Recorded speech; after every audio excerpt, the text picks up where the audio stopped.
अस्सलाम वालेकुम नाज़रीन, प्रोग्राम स्पेशल टॉक में हमारे मेज़बान फ़याज़ कुरैशी। नाज़रीन, एक पासे मुल्क में बजट जी तैयारी जारी आहिनि। IMF जी जेका शर्त आहिनि उन्हनि ते मुख़्तलिफ़ तजवीज़ुनि ते अमल कंदे जिते जेके फाइलर्स जे हवाले सां अॻिबराई थी रही आहे, उते नॉन फाइलर्स जे हवाले सां पिणु जेके उन्हनि जी रस्ता रोक ऐं ईंदड़ वक़्त में उन्हनि जी मिल्कियत तोड़े ख़ासि तौर ते गाॾियुनि जी ख़रीदारी जे हवाले सां उनखे रुकावटूं पैदा करण जे हवाले सां तजवीज़ साम्हूं आयूं आहिनि। अहिड़ी तरह सां जिते जून जी आमद आहे त 2 जून ते वफ़ाक़ी बजट जेको मुतवक़ा आहे 17,600 अरब रुपया उहा पेश करण जे हवाले सां अॻिबराई थी रही आहे। हमेशह बजट ईंदी आहे त सूबनि पारां इहो मुतालबो साम्हूं ईंदो आहे त NFC जो जेको मामिलो आहे उन ते नज़रदारी कई वञे, नओं NFC न वञे, पर बदकिस्मती सां उन ते कंहिं क़िस्म जी अॻिबराई न पई थींदी नज़र अचे। ऐं अहिड़ी तरह सां वफ़ाक़ी हुकूमत पारां 18वीं तरमीम खां पोइ मुख़्तलिफ़ जेके मद में जेके सूबनि जी हिसो जेको बणिजे थो उन में कटौती करण जे हवाले सां आइन जे जेका बरख़िलाफ़ को नवां रस्ता ॻोल्हण जी कोशिशि कई वञे थी। अहिड़ी तरह सां पेट्रोलियम जे हवाले सां कोशिशि कई थी वञे त उन ते लेवी जे मद में जेके टैक्स लागू कयूं वञनि ऐं इन जो तोड़ यानी GST मां उन पेट्रोल लेवी खे कढी करे हिकिड़ो अलॻि टैक्स लॻाए 1300 अरब रुपयनि जो जेको दाड़ो उहो सूबनि जे हिसे तां हणण जी कोशिशि कई वई आहे। अहिड़ी तरह सां जिते सूबनि विच में हमेशह बजट ते जेका मामला साम्हूं ईंदा रहिया आहिनि, ख़ासि तौर ते सिंध पंहिंजे हिसे जे हवाले सां दांग कंदो आहे त मोटरवे में उनखे नज़रअंदाज़ कयो थो वञे या सूबे में NFC जो जेको हिसो आहे उन में उनखे घटिताई करे ॾिनी वञे थी रक़म त उन जा जेके तरक़ियाती जेके मनसूबा आहिनि उहे पोइ ते रहिजी वञनि था। ऐं हमेशह जेको सालियानो तरक़ियाती प्रोग्राम आहे उन में पंजाब खे त नवाज़ियो वञे थो बल्कि ॿियनि सूबनि खे नज़रअंदाज़ कयो वञे थो। ॿिए पासे पाणी वारो तकरार आहे। सिंध जे भरपूर एहतिजाज खां पोइ जिते जेको पाणी वारो मामिलो ख़ासि तौर ते चोलिस्तान वारो मामिलो जेको पुठिते रहिजी वियो, पर उन ते बि अहिड़े ई अंदाज़ सां जहिड़ी तरह सां आइन जी इन रफ़ी कंदे नवां रस्ता कढिया वञनि था त उते अहिड़े क़िस्म जी जेके अॻिबराई जे हवाले सां कोशिशूं कयूं पियूं वञनि।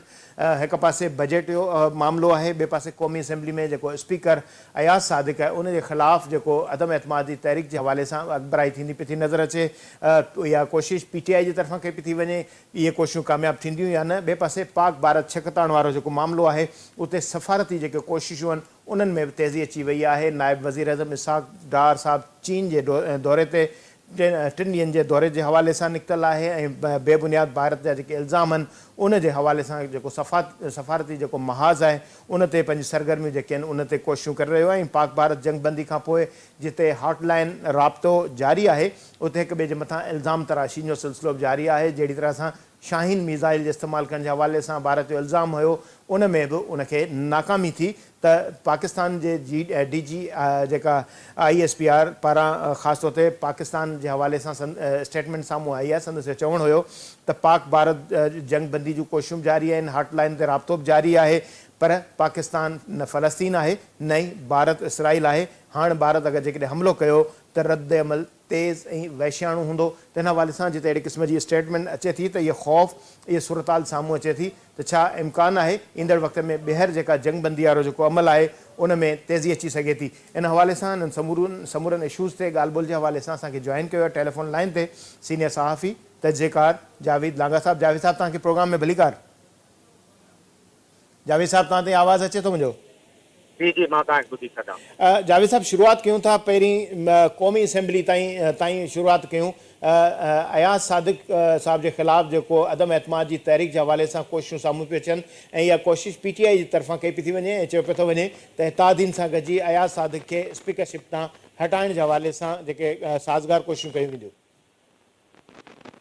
ॾिसो हाणे अयाज़ सादिक जेको हींअर स्पीकर आहे उहो जेका गॾियल इत्तेहादी हुकूमत आहे जंहिंमें पीपुल्स पार्टी जी एब्सोल्यूट जेका सपोर्ट शामिल आहे मुस्लिम लीग खे उन सां ई उन उहिदे ते वेठो आहे। इन करे अददी तौर ते असांखे ॾिसण में नथो अचे त PTI पंहिंजा कहिड़ा इत्तेहादी आहिनि जिन खे गॾाए करे अयाज़ सादिक ख़िलाफ़ु जेका इहा मूव कामयाबु बणाईंदी। छाकाणि जो क़ौमी असेंबली जे स्पीकर ख़िलाफ़ु जेका नो कॉन्फिडेंस मूव आहे या अदम एतमाद आहे उहा ultimately leader of the house यानी वज़ीर आज़म ख़िलाफ़ु ई सम्झो अदम एतमाद आहे। जॾहिं कंहिं बि दौर जो या हुकूमत जो स्पीकर लुॾी थो वञे कंहिं नो कॉन्फिडेंस मूव में त माना उहा हुकूमत अमली तौरु जेका आहे उहा ख़तमु थींदे नज़र थी अचे या उनजे वज़ीर आज़म ख़िलाफ़ु हिकिड़ी सिंबॉलिक जेका आहे उहा मूव आहे। इन करे अददी तौरु ते नज़र नथो अचे, पर जीअं त तव्हांखे ख़बर आहे त काफ़ी अरसे खां PTI इरेलेवेंट थी वई आहे तमामु घणनि पॉलिटिकल मूव्स ते हुन जूं पोस्ट वार जेके प्री वार जेके हुआ जेके एक्टिविटीज़ उहे को ख़ासि कामयाबु न थियूं उन्हनि जी जेका तहरीक हुई तहफ़ुज़ आइन पाकिस्तान उन को ख़ासि ॿूटो न ॿारियो अवामी मूवमेंट पैदा न करे सघियो ऐं सूरत मुल्क में जंग वारी थी वई ऐं ॿियो सभु शयूं जेके आहिनि उहे पसमंज़र में हली वयूं। इहा हिकिड़ी पॉलिटिकल गिमिक ऐं पॉलिटिकल रिलेवेंस लाइ मूव लॻे थी त PTI हिकु दफ़ो ॿीहर ज़ाहिर आहे बहस में ईंदी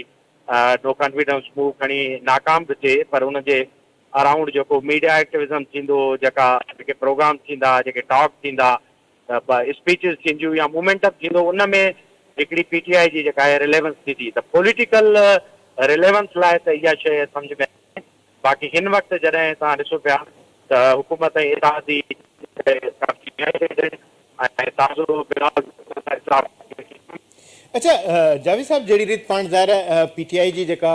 स्पीकर जे ख़िलाफ़ अदम एतमाद जी जेका मूव आहे इन जे हवाले सां ॻाल्हि ॿोल कयूं था उते ज़ाहिर मौजूदा जेका मुल्क जो सिनेरियो आहे जंग वारी सूरताल खां पोइ जंग बंदी वारो माहौल जुड़ियो उन में नज़र आयो त 9 मई खां पोइ PTI जो जेको हिकिड़ो किरदारु हुयो उन में बहितर क़िस्म जो किरदारु नज़र आयो त सम्झो था त हिकिड़ी जेका ॿीहर हिकिड़े पासे जेका पॉलिटिकल मूवमेंट उन्हनि जी नज़र अचे थी हिकिड़े पासे उन्हनि जो ज़हन जेको डाइवर्ट बि थियो ॿीहर अहिड़े क़िस्म जी जेका सिचुएशन थींदी पई थिए नज़र अचे थी कि सियासी इख़्तिलाफ़ ऐं हिक ॿिए जूं टंगूं छिकण जे हवाले सां त सम्झो था त इन सूरताल में उन्हनि जी इहा जेका मूवमेंट आहे किथे इहा कोशिशि त नाहे त पंहिंजी जेका क़यादत आहे उनखे आज़ादु करण जे हवाले सां गिव एंड टेक जे हवाले सां का कोशिशि थींदी हुजे। बिल्कुलु तव्हांजो जेको वैलिड क्वेश्चन आहे ऐं उनजे अंदरि जेका हिकिड़ो लॉजिक आहे उहो इहो आहे त ज़ाहिर आहे सभई पार्टियूं नई हिकिड़ी स्पेस जी ॻोल्हा में आहिनि। तव्हांखे ख़बर आहे त साइड लाइन्स इहे बि चर्चा बि थिया त शायदि पाकिस्तान जी एस्टेब्लिशमेंट या सियासी पार्टियुनि जी अफ़वाहिश आहे त PTI सां हिकिड़ो नओं दौरु हुजे ॻाल्हियुनि जो ऐं उनजी लीडरशिप खे आज़ादु करण लाइ हिकिड़ो मैसेज वञे ग्लोबली त पाकिस्तान जे अंदरि जेको पॉलिटिकल पोलराइज़ेशन आहे उहा न आहे ऐं हिकिड़ी यूनिटी आहे त इन द मेन टाइम शायदि तव्हांखे ख़बर आहे त इक़्तिदारी पॉलिटिक्स में जेके दुरियूं इक़्तिदार में हूंदियूं आहिनि या हुकूमत जे मथां वेठियूं हूंदियूं आहिनि उन्हनि ॾांहुं बि हिकिड़ी मैसेजिंग हूंदी आहे त तव्हांजी जेका पोज़ीशन आहे उहा कहिड़े बि वक़्तु ई असां हेॾे होॾे करे सघूं था ऐं ख़ासि तरह जॾहिं तव्हां पंहिंजे इंट्रो में ॿुधायो बजेटरी मामला ऐं उन में जॾहिं बजेटरी जेके आहिनि मुतालबा उहे वधंदड़ हुजनि ऐं घुर कई वञे एक्सपेंडिचर जी ऐं इन सूरताल में हिकिड़ी जेन्युइन डिमांड बि हुजे प्रेशर बि हुजे त इहे पॉलिटिकल जेके मूव्स आहिनि अॻु में बि माज़ी में बि जॾहिं मुस्लिम लीग जी हुकूमत रही आहे त इहे असांखे मूव्स ॾिसण में आया आहिनि त किथां न किथां अहिड़े क़िस्म जा पॉलिटिकल प्रेशर जेके आहिनि हुकूमत जे मथां बि हिकिड़ो जेको आहे प्रेशर टैक्स थी सघे थो त जीअं उहा सिधी थिए ख़ासि करे बजेटरी जेके मामला आहिनि ऐं उन्हनि में जेके बजेटरी डिमांड्स आहिनि उन्हनि खे सवलाई सां ऐं बग़ैर कंहिं चूचरां जे मीट करे ऐं इहो जेको डंडो आहे अपोज़िशन जो उहो उनजे मथां कहिड़े नमूने सां जेको आहे उनखे जेस्चर तौरु इस्तेमालु कजे त बिल्कुलु यू आर राइट इहे डिफरेंट पॉलिटिकल मूव्स हूंदा आहिनि पॉसिबिलिटी आहे इहो किथां मैसेजिंग हुजे छाकाणि जो इहे ख़बरूं हलनि पियूं ऐं हाईएस्ट लेवल ते त PTI सां बि किथे न किथे का इंगेजमेंट जेका आहे उहा एस्टेब्लिशमेंट जी या पॉलिटिकल जेको डिस्पेंसेशन आहे उनजी हले थी पई त हिन मूव जो हिसो थी सघे थो। अच्छा जावेद साहब ज़ाहिर पाण ही जेके मुख़्तलिफ़ अनुमान पाण पंहिंजे ज़हन में पैदा कयूं था त उते ज़ाहिर जिते पाण गुज़िरियल ॾींहुं जॾहिं US चूंडूं थियूं ट्रम्प साहब जी जेका कामयाबी नज़र आई उनखां पोइ हिकिड़ो तासिर उभरियो PTI जे हवाले सां मुख़्तलिफ़ जेके हेठि सतह जा मर्कज़ी सतह जा जेके लीडर्स हुया उन्हनि पारां इहे मुसलसिल स्टेटमेंट ईंदियूं रहियूं त हाणे ट्रम्प साहब अची वियो आहे त हाणे PTI जो जेको मोराल मथे थींदो ऐं जेका असांजी जेका एस्टेब्लिशमेंट आहे या जेका असांजी जेका मौजूदा गवर्नमेंट आहे उनजो जेको पलड़ो कमज़ोर थींदो ऐं बानी PTI जेको आहे उनजी आज़ादी जे हवाले सां जेका इम्पैक्ट पवंदो इंटरनेशनली त हाणे उहो ज़ाहिर साल सॼे जो वक़्तु सवा साल जो वक़्तु जेको गुज़री चुको इहे शयूं जेके असरअंदाज़ न थी सघियूं ऐं हाणे ताज़ो जेको जंग या जंगबंदी वारी सूरताल पैदा थी त उन में पाकिस्तान जो जेको पलड़ो आहे उहो थोरो डिफरेंट नज़र आयो। पाकिस्तान ॾांहुं इंटरनेशनल लॉबी जो जेको हिकिड़ो कैरेक्टर आहे रोल आहे उहो बि हिकिड़ो मुनफ़रिद नज़र आयो बनस्बत हुनजे जेकॾहिं पाकिस्तान जंग में डोमिनेंट पोज़ीशन में न हुजे हा त शायदि थी सघे थो हिकिड़ो अलॻि रुख हुजे हा पर सम्झो था त हिन सूरताल में जिते पाकिस्तान जे लाइ वापारु ट्रेड एड जेका हिकिड़ा नज़रिया थ्योरीज़ अचनि थियूं त उन में PTI जे लाइ हिन इंटरनेशनल सिनेरियो में को रस्तो ॾिसो था निकिरण जे हवाले सां? न उन में त ख़तमु थी वई ऐं डोनाल्ड ट्रम्प जा जेके मिडल ईस्ट जो दौरो आहे या हुनजा मजबूरी तौरु जेको इंटरनेशनल जेका डिप्लोमेटिक पॉलिसी आहे फॉरेन पॉलिसी उहा त ॾिसो था अमेरिका फर्स्ट आहे ऐं ट्रेड सेंटरिक ऐं हाणे त इहो नारो आहे त ट्रम्प मीन्स बिज़नेस। ट्रम्प जेको आहे उहो जंग या अहिड़े क़िस्म जा जेके तज़ाद आहिनि उहे नथो चाहे, वायलेंस नथो चाहे ऐं दुनिया सां ट्रेड करणु थो चाहे। ऐं तव्हां ॾिठो हिकिड़ी ट्रेड वार कोल्ड वार हली चाइना सां टैरिफ जी, उहा बि असांखे सेटल थींदे नज़र थी अचे। ईरान सां बि बिज़नेस था कनि पिया। त मुल्क जी का अहिड़ी अपोज़िशन जेके ख़ुशफ़हमी ऐं इंटरनेशनल आसरनि में हुजे त ट्रम्प जो तव्हां सम्झो त हींअर का यूटिलिटी पीटीआई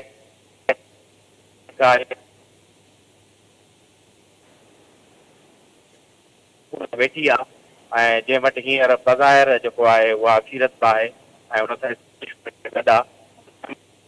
अच्छा, पाण हिन थ्योरी ते जेका ॻाल्हि ॿोल कई जेको Trump means first America, Trump means business, त बिज़नेस वारी जेका आइडियालॉजी आहे उन बिज़नेस वारी आइडियालॉजी में जेको ताज़ो पाक भारत जेको जंग वारो जेको सिनेरियो नज़र आयो उन में जेका डिफेंस जेका इक्विपमेंट आहिनि, डिफेंशियल जेके साज़ो सामान जे हवाले सां पाण ॻाल्हि कयूं था त उन में इसराइल हुजे या फ्रांस हुजे या अहिड़ी तरह सां अमेरिका हुजे, उन्हनि खे इन डिफेंस बिज़नेस में तमामु घणो हिकिड़ो धकु लॻंदो नज़र थो अचे। त भारत जो पलड़ो सम्झो था त इन बुनियाद ते जेको कमज़ोर थींदो नज़र आयो त इन सॼे सिनेरियो में पाकिस्तान जी सियासत ते बि अहिड़े क़िस्म जा इम्पैक्ट पवंदा त जेके अहिड़े क़िस्म जा एलिमेंट्स जेके आहिनि उन्हनि खे अमेरिकन या इंटरनेशनल सतह ते सपोर्ट न मिले। ॾिसो हाणे जेके इंटरनेशनल प्लेयर्स आहिनि उहे पंहिंजो नेशनल इंट्रस्ट जेके आहिनि अमेरिका ज़ाहिर में पंहिंजा अमेरिकन जी ईरान सां अञा ताईं मामला सेटल न थिया आहिनि। जोहरी मामले ते हुनजी ॻाल्हि ॿोल हलनि था। इन सॼी सूरत हाल पाकिस्तान जी हिकिड़ी तमामु वॾी अहमियत आहे छाकाणि जो ईरान जो जेको हिकिड़ो वॾो बॉर्डर आहे असांजे बलूचिस्तान सूबे सां लॻे थो पियो। स्ट्रेटेजिकली हमेशह हुनजी हिकिड़ी वॾी इंपॉर्टेंस ऐं अहमियत रही आहे। त अमेरिका जा जेसि ताईं ईरान सां मामला जेके आहिनि उहे सेटल नथा थियनि तेसि ताईं पाकिस्तान सां कंहिं बि तरीक़े सां अमेरिका, यूरोपी ऐं इहे जेके पावर्स आहिनि जंहिंजो इंट्रस्ट आहे हिन खिते में उहे ज़ाहिर आहे फिटाइण बि न चाहींदा। ऐं जेको रस्तो निकिरे थो पियो सेंट्रल एशिया ॾांहुं उहो बि पाकिस्तान जे ज़रिए हॉट वाटर जेके आहिनि उहे पाकिस्तान वटि। त इहो जेके एडवांटेजिस आहिनि ऐं हीअ जेका जंग आहे इन में बि हिकिड़ो पाकिस्तान खे जेको एडवांटेज रहियो आहे उहो पंहिंजो जियो स्टेटिस जेका पोज़ीशन आहे उन्हनि जी आहे। ज़ाहिर आहे हर जंग जा कॉन्सिक्वेंसिस हूंदा आहिनि। पाकिस्तान ते जेको बर्डन ईंदो, तव्हां बजट जी ॻाल्हि कई, उहो सभ खां वॾो जेको बावजूदि इन जे जो हिकिड़ी वॾी जेका चइनि ॾींहंनि जी ख़तरनाक जेका वेड़ आहे उन में पाकिस्तान सस्टेन करे पियो ऐं सभु शयूं उन्हनि कयूं। पर इन जो फाइनेंशियल जेको बर्डन आहे उहो येट टू कम आहे छाकाणि जो इहा वार अञा ओवर न थी आहे ऐं इंडिया जी जेका ओवर स्पेंडिंग आहे डिफेंस ते जेका कई बिलियंस डॉलर थी आहे। ज़ाहिर आहे हमेशह जॾहिं बि हिंदुस्तान तरफ़ां डिफेंस जी बजट वधाई वई आहे त उनजो अल्टीमेट प्रेशर असांजे बजटरी जेको उहो जेको इक्विलिब्रियम आहे उन ते पवंदो रहियो आहे ऐं डिमांड वधंदी रही आहे त जेको पंहिंजो डिफेंस सिस्टम आहे उनखे जदीद बणाइण लाइ या उन लाइ साज़ो सामान ख़रीद करण लाइ पैसा घुरिजनि। त असांजो फाइनेंशियल करंच जेको आहे उहो ज़ाहिरी तौरु वधंदे नज़र थो अचे इन कोल्ड वार सिचुएशन में जॾहिं अञा जंग मुकमल तौर ते बंदि बि न थी आहे ऐं उनजो जेको मथां जेका आहे उहा तलवार हिकिड़ी लटके थी पई ऐं अञा ताईं ॻाल्हियूं बि न थियूं आहिनि। इंडस वाटर ट्रीटी जेका असां लाइ तमामु घणी लाइफ लाइन आहे उहा बि अञा ताईं जीअं जो तीअं जीअं त का बि नेगोसिएशन न आहे ऐं अॻिते हली डिप्लोमेटिकली हाणे जीअं तव्हां चयो त पाकिस्तान हिकिड़ी शुरूआति कई आहे त उन सां शयूं अनफोल्ड थींदियूं। त ज़ाहिरी तौरु जेको इहो सॼो अल्टीमेट फाइनेंशियल जेको करंच आहे उहो असां किथे न किथे फील कंदासीं, असां ते ईंदो। बाक़ी ज़ाहिर आहे पाकिस्तान बि हिकिड़ो पावर आहे, उहो एतिरो जल्दी इन मामले में ज़ाहिर मेल्ट न थींदो ऐं उन लाइ बि हिकिड़ा ऑप्शन्स आहिनि सर्वाइव करण जा। पंहिंजा ग्लोबल जेके इतादी आहिनि उहे अञा ताईं ॾिसण में ईअं थो अचे त उन सां कंहिं न कंहिं सतह सां पीछा आहिनि। यानी वेट एंड वॉच जो सिलसिलो जारी आहे। जावेद, ब्रेक जो वक़्तु थियो, ब्रेक तां मोटी था अचूं, कंटिन्यू कयूं था। बजट वारो टॉपिक बि रहियल आहे, पाक भारत छिकताइण जे हवाले सां जेका सफ़ारती कोशिशूं उन ते बि ॻाल्हि ॿोल कंदासीं। नाज़रीन, हिकिड़ी नंढड़ी साई वठी मोटी था अचूं, वठूं था शॉर्ट ब्रेक।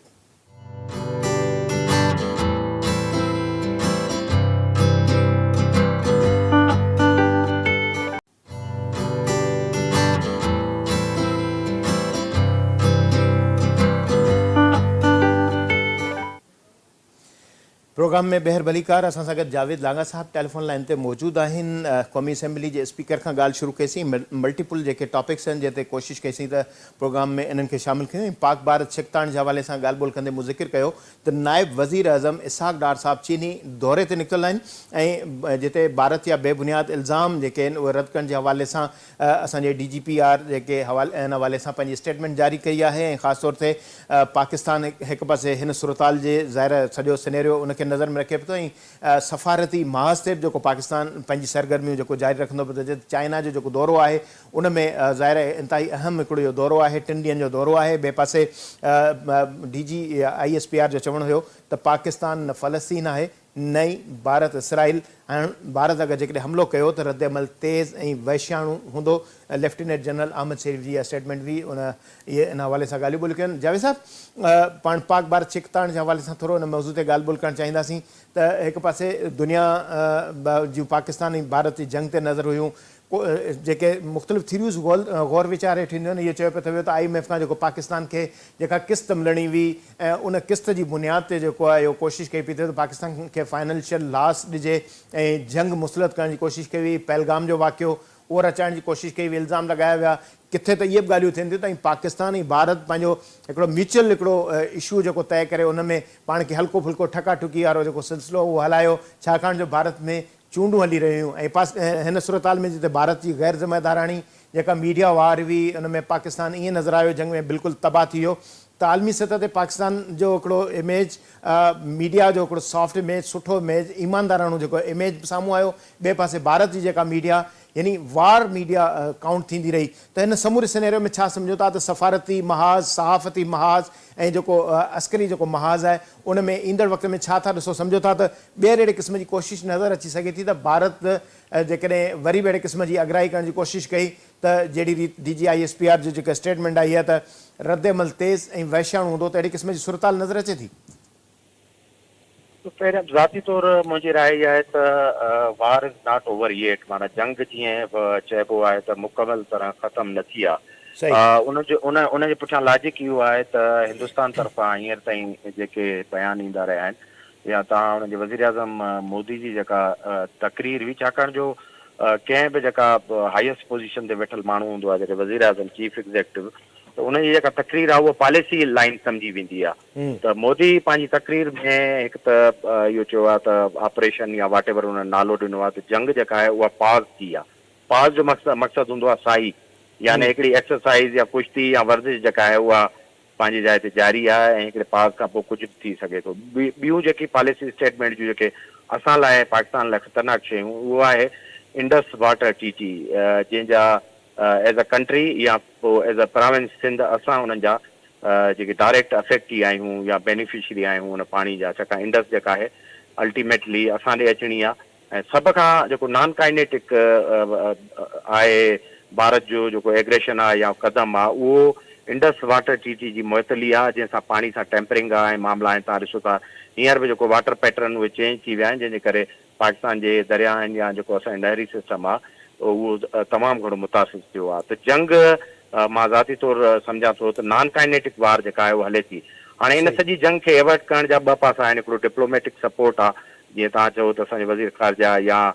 बिलावल भुट्टो जी सरबराही में जेका हिकिड़ी प्रोपोज़ कमेटी आहे सॼी दुनिया में वेंदी, पाकिस्तान जो केस जेको आहे उहो पेश कंदी। सिफ़ारती मोर्चो तमामु वॾो मोर्चो आहे, छाकाणि जो जॾहिं बायोलेटरली ॿई मुल्क वेहंदा त उते हिकिड़ो सिफ़ारती ऐं इतिहादनि जो जेको प्रेशर आहे उहो लाज़मी आहे। जेकॾहिं डोनाल्ड ट्रंप बि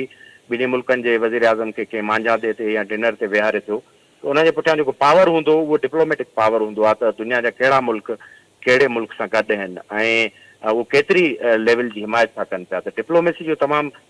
वॾी अहमियत आहे पाकिस्तान खे। हाणे जेको जंग जो हिकिड़ो फेज़ ओवर थियो आहे त डिप्लोमेसी खे तेज़ करिणो पवंदो ऐं ख़ासि करे जेका इंडस वाटर ट्रीटी जेको लाइफ लाइन आहे ऐं सर्वाइवल जो मसइलो आहे ऐं जेको पाणी जेको बंदि करणु उहो बैन अवी इख़लाक़ियाती जेके सॼा मॉरल जेके लॉज़ आहिनि उन्हनि जे ख़िलाफ़ु आहे। इन करे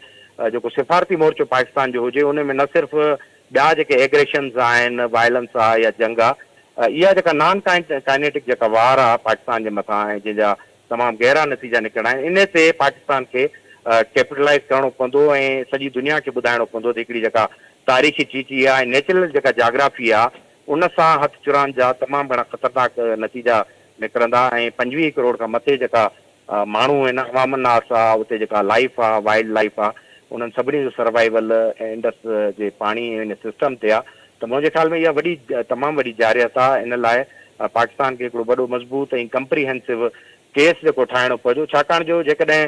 इहो मुआइदो रिवर्स थो थिए त इहो सम्झो वेंदो त हाणे जेको टेंशन आहे उहो हिकिड़ो नॉर्मलिसी ॾांहुं थो वधे पियो ऐं जॾहिं इहा नॉर्मलिसी IWT वारी थींदी ऐं ॿिया मामला ख़तमु थींदा यानी ॿई मुल्क जेको आहे पुराणी पोज़ीशन ते बिफोर वार वारी पोज़ीशन ते अची वेंदा ऐं शयूं जेके आहिनि उहे बहितरी तरफ़ वेंदियूं। त मुंहिंजी जेका हिन में इनसाइट इहा आहे त शायदि हाणे जेका आहे उहा इहा एक्टिव वार जल्द न थी सघे, छाकाणि जो वॾा पावर अची विया आहिनि ऐं ॿिन्ही मुल्कनि जेका आहे उहा पंहिंजी हिकु मसल पावर ॾिसी छॾियो आहे ऐं पाकिस्तान जो जेको जवाबु हो उहो बि हुन तमामु घणो मैटर थो करे। त हाणे जेका वार आहे उहा माशी वार आहे जंहिंमें पाकिस्तान जी डिप्लोमेसी खे, पाकिस्तान जी पॉलिटिक्स खे ऐं जेके एनर्जीज़ आहिनि उहे इस्तेमालु करे इनखे जेको आहे उहो विनोवर करणो पवंदो ऐं पुराणी पोज़ीशन ते हुनखे आणणो पवंदो। अच्छा जावेद साहब, ज़ाहिर हिकिड़ो टेक्नोलॉजिकल माण्हू साउंड आहे ऐं जेकॾहिं काउंटर करे सघे थो कंहिंखे, जहिड़ी तरह सां पाक भारत जेका 4 ॾींहंनि जी ठकाठुकी जेका नज़र आई उन में हिकिड़ो सुठो रोल प्ले कंदे पाकिस्तान जो किरदारु नज़र आयो, पर उन जाइ ते पाण सिफ़ारती महाज़ ते जेका कोशिशूं आहिनि, जहिड़ी रीति तव्हां बि ज़िक्र कयो, मूं बि ज़िक्र कयो त बिलावल साहब जी क़यादत में जेका हिकिड़ी कमेटी जोड़ी वई आहे जंहिंजी चेयरमैनशिप जेका बिलावल साहब खे ॾिनी वई आहे। सम्झो था त जहिड़ी तरह सां टेक्नोलॉजी में असां साज़गार क़दम खयो त सफ़ारती महाज़ ते असां पंहिंजी जेकी कोशिशूं आहिनि उन मां कुझु इम्पैक्ट दुनिया ते ॾेई सघूं था, त पाकिस्तान ज़िम्मेदार मुल्क आहे ऐं पाकिस्तान जा जेके ज़िम्मेदारी जा खयल जेके क़दम आहिनि उनखे दुनिया सम्झे ऐं जेको भारत जे जेके ग़ैर ज़िम्मेदाराना क़दम हुया ऐं जहिड़ी तरह सां मूं सहाफ़त जो बि ज़िक्र कयो त आलमी सतह ते हिकिड़ी जहिड़ी रीति भारत जी सहाफ़त खे इंतिहाई हद ताईं छेड़ो रसियो आहे, त इहे समूरा जेके महाज़ आहिनि उन्हनि ते इहा जेका कमेटी जेका चेयरमैन साहब जे उन में क़यादत में आहे इहो सम्झो था दुनिया ते असरु पंहिंजो ॾेखारींदी।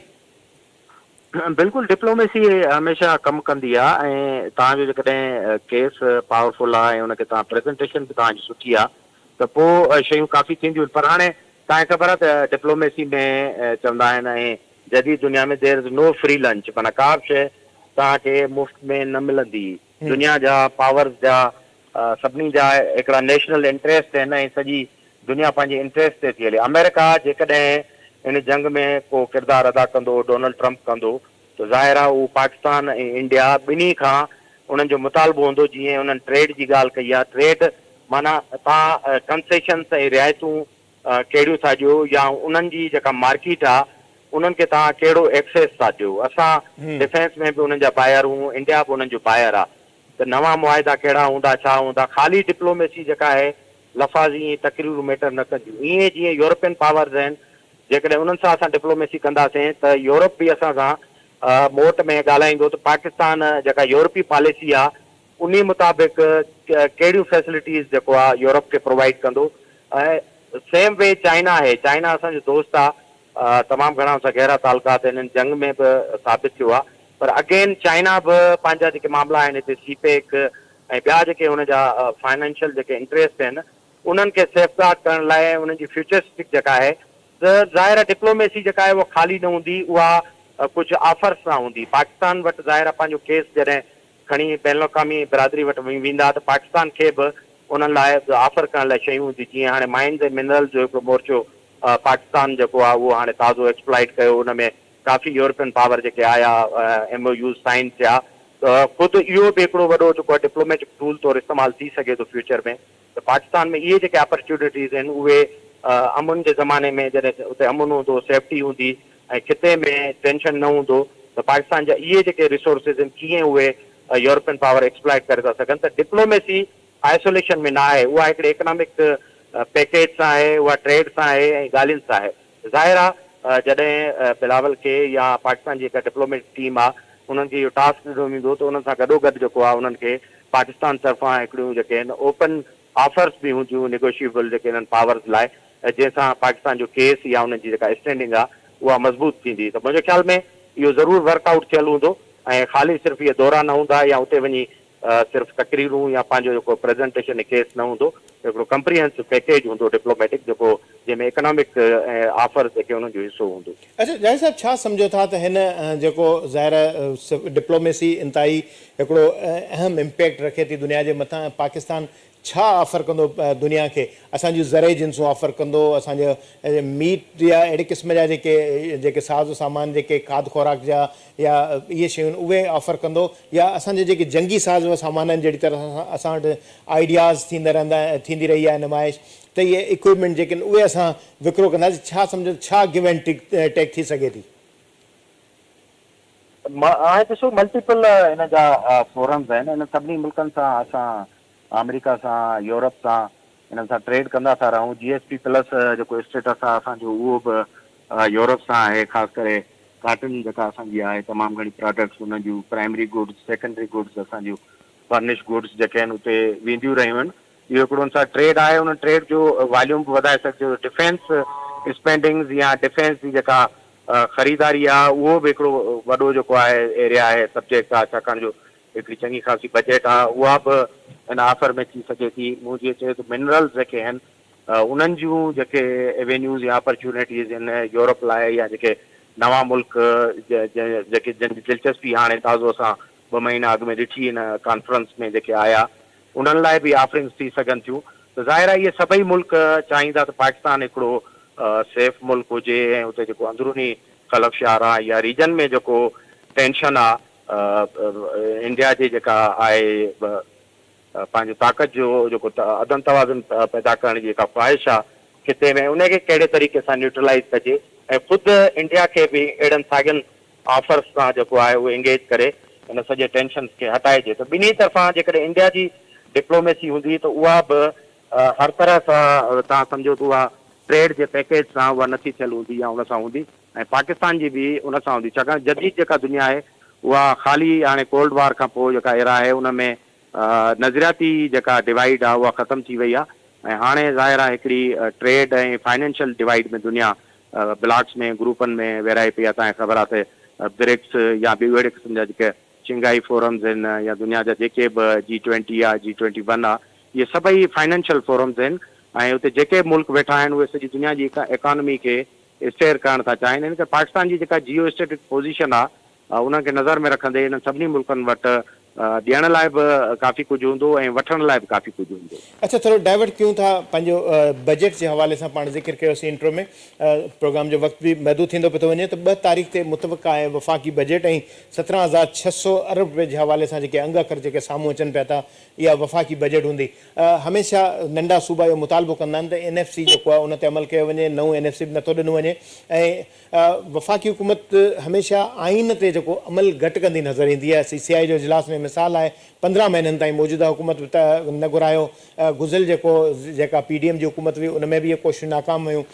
ज़ाहिर जेको इहो IMF जे शर्तनि खां पोइ मुतालबो थींदो रहियो, ज़रई टैक्स लॻायो वञे। हाणे उन ते बि अॻिभराई थींदी पई थी नज़र अचे। सिंध में 10 अरब रुपए जे लॻभॻि जेको ज़रई टैक्स जेको हिकिड़ो मुजवज़ा ख़ाको जेको पेश कयो वियो आहे, पर IMF जे मुतालबनि ते जेको GST यानी जेको पूल ठहे थो सूबनि जो NFC में, उन सां हथु चराइण जी कोशिशि कई पई थी वञे। टोड़ण मरोड़ण वारो जेको तरीक़ेकार आहे उहो अख़्तियार कयो वियो आहे। पेट्रोलियम जी मद में जेको 1300 अरब रुपया जेके इकठा कया विया आहिनि, जंहिंमें जेका वफ़ाक़ी हुकूमत या लेवी जी मद में रक़म जेका लॻाई आहे, अहिड़ी तरह सां जेके कैप्टिव पावर जेके प्लांट्स आहिनि उन्हनि खे नेशनल ग्रिड में शामिलु करे सनअतकारनि खे बि जेको महदूद कयो वियो आहे त तव्हां नेशनल ग्रिड मां बिजली ख़रीद कयो। अहिड़ी तरह सां गैस जेका आहे उहा कैप्टिव पावर खे मिलंदी हुई, त उहो कैप्टिव पावर जेकॾहिं बंदि थींदा उहा गैस बि अचंदी, त उन ते बि हिकिड़ा ख़दशा तव्हां ॾिठो हूंदो। कल्ह सिंध हुकूमत जे हवाले सां वफ़ाक़ी वज़ीरनि सां मुलाक़ात में एतिराज़ु कयो त इहे जेके नाइंसाफ़ियूं आहिनि बजट में उहे बि जारी रहंदियूं आहिनि। टेक्निकल जेको रांदि खेॾी पई थी वञे त इहे हक़नि ते जेके सूबनि जे ख़ुदि मुख़्तारी ते दाड़ाइण जी कोशिशि कई पई थी वञे। सम्झो था त हिन बजट में बि इहे तसलसल जारी रहंदो नज़र अचे थो, या सम्झो था त हुकूमत मीसा के जमहूरियत तहत जेको कुझु सिखियो हुयो उनखे विसारे छॾियो आहे? बिल्कुलु, इहा त हिकिड़ी बिटर रियलिटी आहे न। तव्हां ॾिसो त इहो जेको जंग जो फेज़ हो, उन खां अॻु में बि इहा कोल्ड वार इहे डिस्कशन हलंदड़ हुआ। मां हिते हिकिड़ो ॻोठाणो लतीफ़ो आहे, को माण्हू मेले ते वियो त हुनजो पटको चोराइजी वियो, त मोटी अची जॾहिं हुन खां माण्हुनि पे हाल वाल वरिता त कीअं उहो मेलो, हुन चयो यार मेलो छा हो, त सॼो मेलो हो मुंहिंजे पटके चोराइण लाइ। त हाणे इहे जेका फाइनेंशियल क्रंचिस आहिनि उनजो अल्टीमेट कास्ट जेका आहे उहो सूबनि खे ॾियणी पवंदी। तव्हांखे ख़बर आहे हिकु डिघे अरसे खां अरिड़हीं आइनी तरमीम NFC अवार्ड या जेको डिविज़िबल पूल आहे सूबनि जी जेका विरासत आहे उनजे मथां वफ़ाक़ी ब्यूरोक्रेसी खे ऐं कंहिं हद ताईं असांजी एस्टेब्लिशमेंट खे एतिराज़ रहिया आहिनि जेका घणे भाङे पंजाब सेंट्रिक आहे। ऐं उन में जेके बेनिफिट नंढनि सूबनि खे सिंध खे या ख़ासि तौरु बलूचिस्तान खे जेके पिया हुआ उन्हनि खे हिकु रिवर्स करण जी जेका कोशिशि आहे ख़्वाहिश आहे उहा मौजूदु आहे ऐं उहा कंहिं न कंहिं तरीक़े सां उहा उनजो इज़हार थिए पियो। ऐं हाणे की बजट त हिकिड़ो वॾो एक्सक्यूज़ पैदा कंदी छाकाणि जो पोस्ट वार सिनेरियो में हिकिड़ो तव्हांखे हिकिड़ो वॾो एक्सक्यूज़ नेशनल इंट्रस्ट जो ऐं नेशनल डिफेंस जो मौजूदु आहे। त पाकिस्तान जे मथां ॾुखियो वक़्तु आहे इन करे फेडरल ब्यूरोक्रेसी या फेडरेशन हिकिड़ो अहिड़ो केस ठाहींदी जंहिंमें सूबा ऑलमोस्ट लाजवाब हूंदा ऐं ख़ासि करे तव्हांखे ख़बर आहे पीपुल्स पार्टी अॻु में इन ते तमामु घणो ॻाल्हायो पिए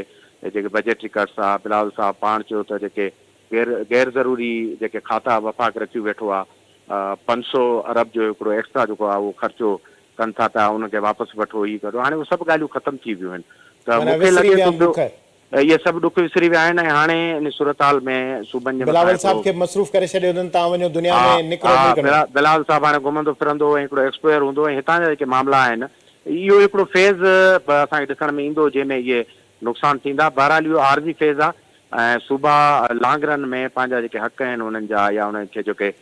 रिआयतूं मिलनि आइन तहत अरिड़हीं आइनी तरमीम NFC तहत उहे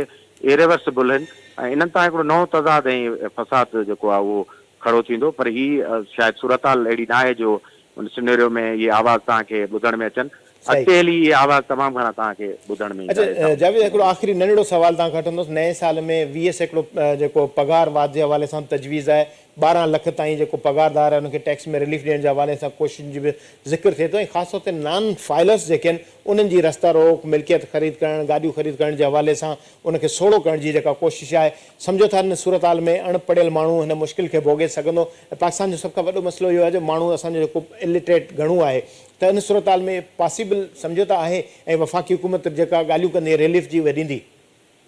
ॾिसो पॉसिबिलिटीज़ जी ॻाल्हि ई कोन्हे। आम माण्हू त हाणे तरजीह ते कोन्हे कोन वेलफेयर स्टेट असांजी आहे कोन।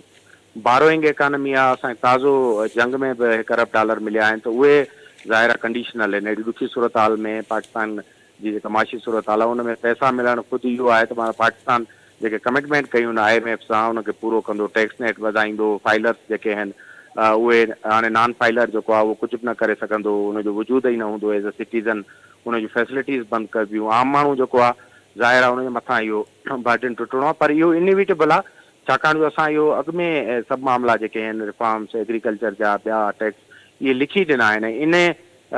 सां कंडीशनल आहे असांजा जेके कर्ज़ आहिनि सॼा ज़ाहिर आहे असांजी बारोइंग जेका इकानमी आहे उनजी मजबूरी इहा हूंदी आहे त रिफॉर्म्स करण जी तमामु घटि स्पेस हूंदी आहे। हाणे हुकूमत ऐलान त करे थी पगार वधाइण जा ऐं रिफॉर्म्स जा पर जेको क्रंच आहे फाइनेंशियल ऐं PSDP ते तव्हांखे ख़बर आहे त 17 खां 20% कट थियूं ॻाल्हियूं थियूं हलनि जेकॾहिं डिफेंस एक्सपेंडिचर बि जेको आहे सूरत हाल जे करे वधे थो पोइ त शायदि पगारनि वारा रिफॉर्म्स ऐं ॿिया रिफॉर्म्स जेके आहिनि उहे थींदे नज़र नथा अचनि। ईंदड़ जेको माली साल आहे उहो शायदि पाकिस्तान जे लाइ ऐं असां ऐं तव्हां जहिड़े माण्हुनि लाइ वधीक ॾुखियो हुजे। ॾुखियो हूंदो। वॾी महिरबानी जावेद लांगा साहब। पाकिस्तान जे ज़ाहिर अवाम जे लाइ जिते